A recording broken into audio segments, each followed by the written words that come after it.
Hello दोस्तों, आप सभी को प्यार भरा नमस्कार। स्वागत है आपका हमारे यूट्यूब चैनल अंकित और मैं SRK पर। मैं हूं अंकित।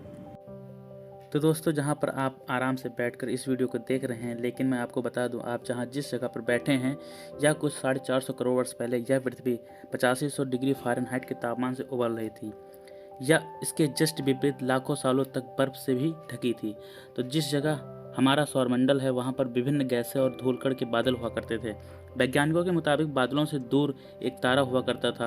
वक्त के साथ साथ तारे की ऊर्जा कम होने लगी, जिसके कारण इसके अंदर एक बृहद विस्फोट हुआ।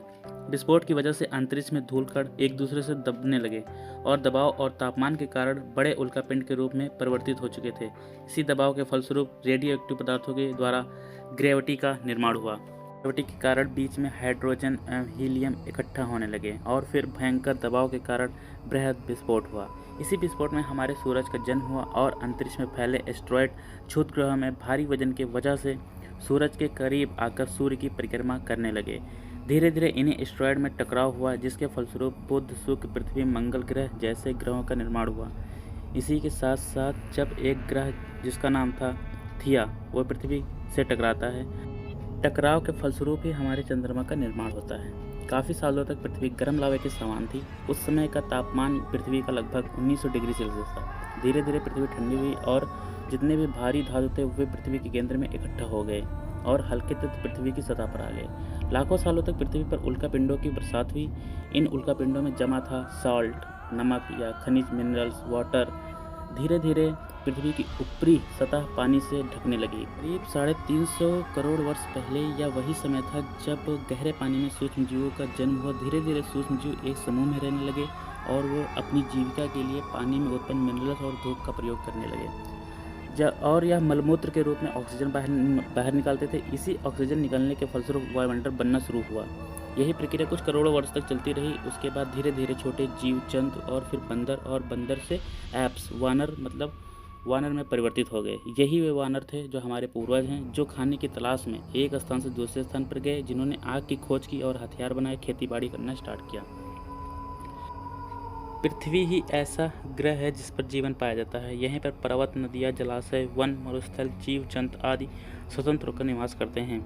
यही वजह है पृथ्वी आकर्षण का केंद्र मानी जाती है। हम पृथ्वी पर निवास करते हैं, तो इसी नाते पृथ्वी की उत्पत्ति का विकास एवं संरचना जानने की उत्सुकता हमेशा बनी रहती है। इसके उत्पत्ति के तो कई सारे सिद्धांत आए, परंतु इसका सबसे जो फेमस है आधुनिक सिद्धांत, इसे महाविस्फोट सिद्धांत, बिग बैंग थ्योरी बोलते हैं। हाल ही में हुए एक अध्ययन के अनुसार पृथ्वी पर जीवन की उत्पत्ति की शुरुआत तालाबों में हुई। संभवतः महासागरों की अपेक्षा तालाब का वातावरण जीवन की उत्पत्ति के लिए अधिक उपयुक्त रहा होगा। वैज्ञानिकों द्वारा जर्नल जियोकेमिस्ट्री, जियोफिजिक्स, जियोसिस्टम में प्रकाशित निष्कर्षों से पता चलता है कि उथले जल निकायों जीवन की उत्पत्ति हेतु महत्वपूर्ण घटक नाइट्रोजन की सांद्रता अधिक रही होगी। नाइट्रोजन एक मेन फैक्टर रहा है, क्योंकि कई शोधों एवं निष्कर्षों के अनुसार वैज्ञानिकों का मानना है कि जीवन की उत्पत्ति के लिए निश्चित रूप से नाइट्रोजन की आवश्यकता होती है। विभिन्न तरीकों से नाइट्रोजन वायुमंडल से होते हुए समुद्र, तालाब एवं अन्य जल निकायों में जमा हुआ है। पृथ्वी की वायुमंडल में लगभग 78% नाइट्रोजन पाया जाता है। वायुमंडलीय नाइट्रोजन में 2 नाइट्रोजन अणु N2 शामिल होते हैं, जो एक मजबूत ट्रिपल बॉन्ड के माध्यम से जुड़े होते हैं। सामान्यतः यह मजबूत ट्रिपल बॉन्ड आकाश में बिजली के चमकने से और गरजने से ही टूटते हैं।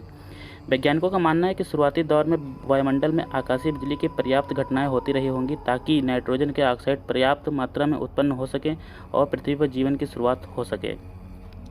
लेकिन नए अध्ययन के अनुसार पृथ्वी के पराबैंगनी प्रकाश एवं प्राचीन महासागरीय चट्टानों से धुलित लोहे की वजह से समुद्र में पहुंचने वाले नाइट्रोजन के ऑक्साइड की ज़्यादातर हिस्सा नष्ट हो गया है और यह पुनः नाइट्रोजन के रूप में वायुमंडलीय में पहुंच जाता है। अतः इसी कारण समुद्र में नाइट्रोजन की ऑक्साइड बहुत ही कम रह गए हैं।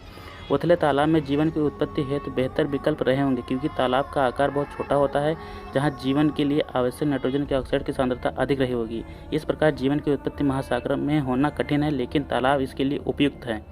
इसका जो बैकग्राउंड के बारे में अगर बात करें, तो पृथ्वी की उत्पत्ति का अंतिम चरण जीवन के विकास से संबंधित है। निस्संदेह पृथ्वी का आरंभिक वायुमंडल जीवन के विकास के लिए अनुकूल नहीं था। आधुनिक वैज्ञानिक जीवन की उत्पत्ति को एक तरह की रासायनिक प्रक्रिया बताते हैं। इससे पहले जैव कार्बनिक अणु बने, फिर इसका समूह बना। यह प्रक्रिया निरंतर चलती रही। अंत में यह निर्जीव पदार्थ जीवित तत्व में परिवर्तित हुआ।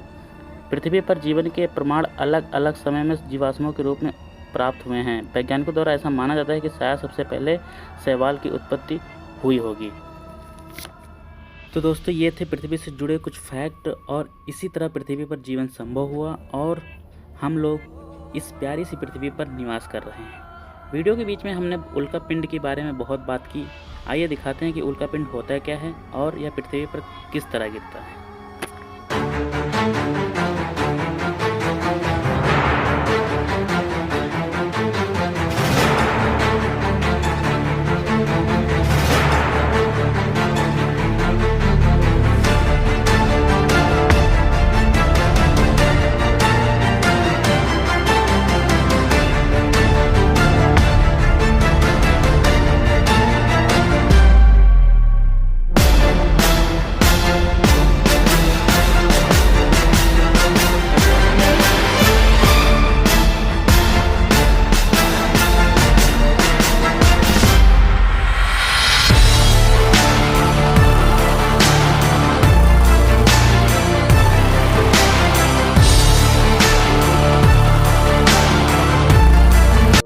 तो दोस्तों, ये रही हमारी दुनिया, और इस वीडियो में यहीं तक। फिर मिलेंगे आपको नेक्स्ट वीडियो में। आई होप आपको ये वीडियो और इन्फॉर्मेशन अच्छी लगी होगी। प्लीज़ हमारे चैनल को सब्सक्राइब करें और हमारी वीडियो को लाइक करें। धन्यवाद।